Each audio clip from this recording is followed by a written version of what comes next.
Hello, Rids here, giving you a tour of my 2010 Ford Desmond Mark II, also known as the Mark 2.5 or Ford Focus Mark II facelift, or as I'm now going to call it, the Desmond TwoTu. Well, as I said, this one is a 1.8 petrol, and about 120 horse, so about the same amount of power, slightly more maybe than the 45 1.8 petrol. But we'll go for a spin and we can have a bit of a chat. So, I'm saying, what's really weird to think is that it's a 2010 car, but at this point the Focus Mark II, the basic design was a good 5 years old, and it was launched, I think, the tail end of 2004. Because I've seen 54 plate Mark IIs. So this would have gone up straight up against a Leslie Ash 45. And I had a pre-Leslie Ash 45. And there's just no comparison. Because, I said, the 45 is a good enough car. Don't get me wrong, I had two of them. I put probably combined 60-70,000 miles into them. And they were reliable, except for the head gasket on the 1.4K series I had. They're all mainly reliable, no big issues. But you could tell the car was a 1990s car. It's like with this Focus now, it's Z-Tech, so, you know, middle of the road, but I've got air conditioning, heated windscreen, which again, except for the heated windscreen, but you could get in a 45 quite easily, front fog lamps. But it's got really handy little touches, which you can do when your car's got proper multiplex wiring. Like the power steering on these is an electro-hydraulic pump. Basically, it's a normal hydraulic rack with an electric pump on it. But from the menus in the dashboard, you can choose either normal, comfort, which is extra light steering, or sport, which is heavier steering. So once you get over about 30 mile an hour, 30-40 mile an hour, and start throwing the car around a bit, the steering weighs up really nicely. Otherwise, it's just little things like that. There's a full chip computer on these, unless you went for the really basic models, which you actually had to find. Ford were hilarious. They even did black plastic wing mirror covers for those, and you've got a steering wheel with literally no chrome on it, and like all of them, they actually went out and made, probably cost them more to make really rubbish bits for the cars.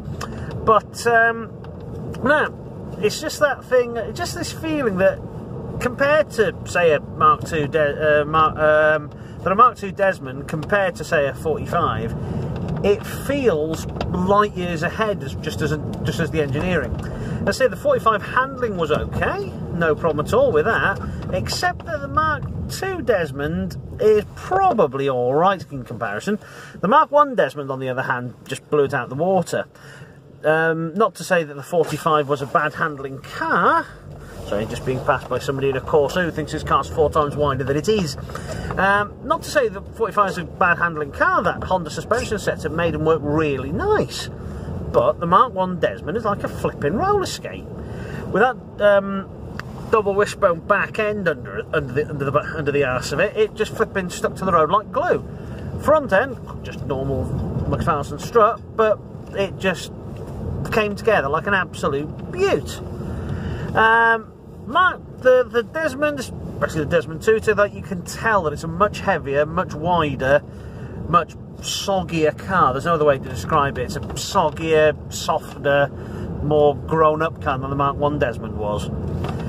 So we're going down a back road here so that you guys can actually hear me talking, so I'm not thrashing about. Yeah, see, Mark II, you can throw them about, a bit softer than the Desmond TwoTu, but the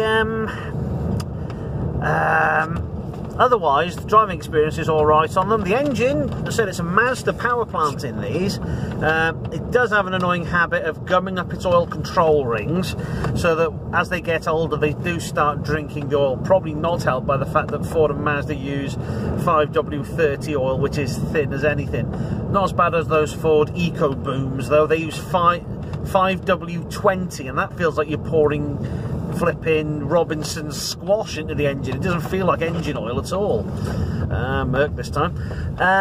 But again, it's just little things on these cars that make them feel much, much more advanced than you would imagine for them just being only about 5 years younger than a Glesley Ash 45. As I said, it's got the trip computer system built in, because everything's CAN bus wise. It can pick up all the signals there, and they can free. For example, another handy example is cruise control. All the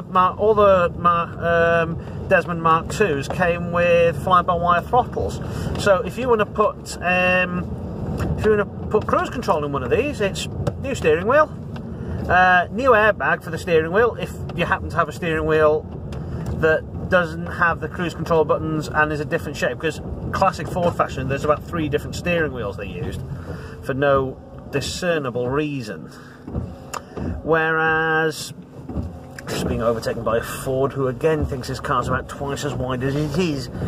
Yeah, so you just change the steering wheels for one with the buttons, put the right airbag to go with that steering wheel.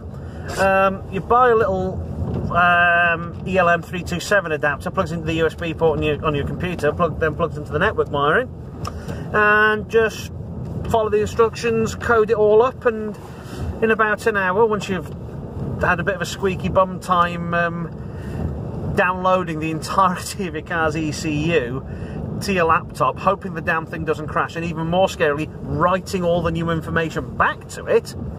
Top tip, put the car on a battery charger, because you do not want the battery to go flat. Do that and it works. It just works. Then you just get your cruise control.